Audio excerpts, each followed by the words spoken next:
ससुर का घर। रोहन और सीमा की नई नई शादी हुई थी।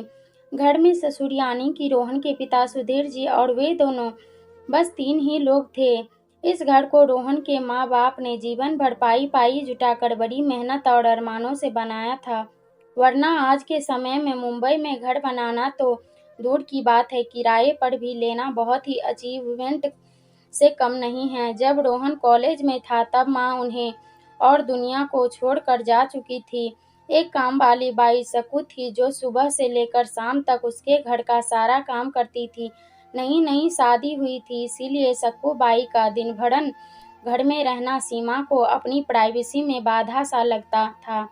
इसीलिए अब सक्कू बाई सुबह खाना बनाना, कपड़े और पोछा करने के बाद चली जाती और वापस शाम को आकर खाना बनाती। सक्कू बाई की दोपहर की गैरहाजिरी से कई छोटे मोटे काम दिखाई देने लगे, जिनमें से ज्यादातर काम बिना कहे सुधीर जी ये सोचकर कर लिया करते कि बहू को मदद हो जाएगी, लेकिन बहू सोचती कि ससुर को औरतों के काम में दखल देने की आदत है।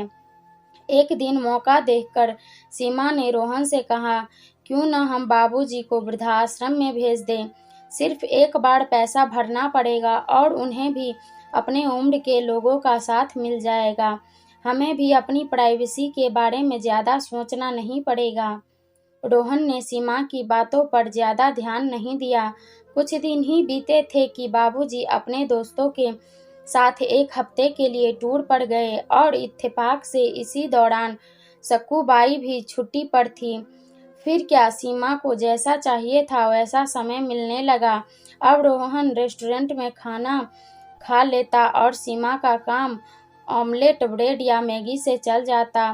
खाना बनाने की टेंशन नहीं थी, लेकिन घर में निकलने वाले सारे काम तो अभी भी करने ही थे।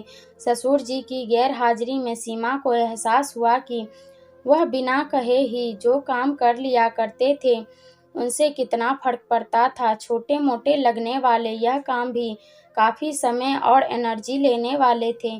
कुछ दिन बीतने के बाद एक दिन रोहन सीमा को कहता है कि चलो आज कहीं बाहर घूम कर आते हैं। सीमा बड़ी खुशी खुशी सज धज कर बाहर घूमने के लिए तैयार हो जाती है। रोहन सीमा को अपने घर से 4 किलोमीटर दूर एक चौल में लेकर आता है।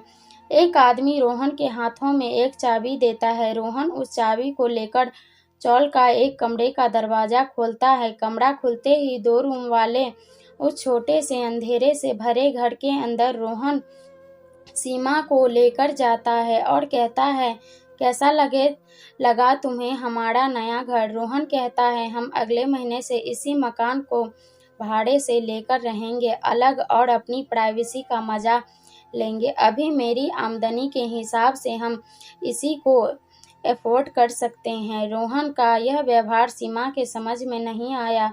वह चौंकते हुए कहती है, हमारे पास अपना इतना बड़ा घर तो है, फिर क्यों हम भाड़े से रहेंगे। रोहन उसे टोकते हुए कहता है, सोच समझ कर बोला करो, वह घर हमारा नहीं है, वह माँ बाबूजी का है। तुम्हारे पास 1 महीना है सोचने के लिए कि तुम आगे क्या करना है। दोनों वहां से वापस अपने घर लौट आते हैं। पूरे रास्ते सीमा के दिमाग में तरह तरह के विचार चल रहे थे। घर पहुंचते ही उसने रोहन से कहा, माना कि यह घर माँ बाबूजी का है, लेकिन क्या हमारा इस पर कोई हक नहीं। रोहन ने कहा, बिल्कुल है, लेकिन माँ बाबूजी के बाद जब तक वह है तब तक तो नहीं। अगर तुम्हें हम हक समझ में आता है तो तुम्हें जिम्मेदारियां भी समझ में आती होगी। सिर्फ हक के बारे में सोचकर और अपनी जिम्मेदारियां भूलकर स्वार्थी होना क्या भला अच्छा होता है। सीमा के पास रोहन के इस सवाल का कोई जवाब नहीं था। वह सोचने लगी कि उसने अपने क्षणिक सुख के स्वार्थ के लिए इतने नीचे गिरकर ऐसी घटिया सोच अपने दिमाग में आने दी। उसे मन ही मन पछतावा होने लगा। सीमा रोहन से बोली, मुझे माफ कर दीजिए, मैं सच में स्वार्थी हो गई थी, मुझसे बहुत बड़ी गलती हो गई। रोहन बोला, तुम्हें पछतावा हुआ, मेरे लिए यह काफी है। मैं तुमसे नाराज नहीं हूँ। बेटे और बहू का यह वार्तालाप सुधीर जी दरवाजे पर खड़े होकर सुन रहे थे। उन्होंने आसपास की तरह देखा और बोले, भाग्यवान तुम, धन्य हो जो तुमने ऐसे बेटे को जन्म दिया। उन्होंने दरवाज़ा खटखटाया। बहू ने दरवाज़ा खोला तो उनके हाथों में पगड़ी थैली से गरम गरम समोसे की सुगंध उनको आने लगी। ससुर जी ने अपनी बहू से कहा, वो कोने वाली हलवाई के पास से लाया हूँ, तुम्हें बहुत पसंद है ना। सीमा को अपने ससुर के प्रति विचार और ससुर के उनके प्रति प्यार, उन दोनों का फर्क समझ में आते ही उनकी आंखों से पश्चाताप के आंसू और चेहरे पर अपने परिवार के प्यार के कारण मुस्कान आ गई। दोस्तों, इंसानी दिमाग में दिन भर में हजारों विचार आते हैं, कुछ अच्छे कुछ बुरे, लेकिन किसी भी विचार को शब्दों में परिवर्तित करने से पहले उनको समझना बहुत जरूरी है। अक्सर विचार और वास्तविक एक दूसरे से मेल नहीं खाते। हमारे बुजुर्ग जो हमें बोझ लगते हैं, जिनसे हम बात बात में चिढ़ जाते हैं, और ऐसा इसलिए होता है क्योंकि हम स्वार्थी होकर सोचते हैं और हम उनके योगदान को समझ नहीं पाते। वह हमारे जीवन में बहुत अहम किरदार निभाते हैं। अगर आपको यह कहानी पसंद आई हो तो वीडियो को लाइक, चैनल को सब्सक्राइब जरूर करें। वीडियो को लास्ट तक देखने के लिए धन्यवाद।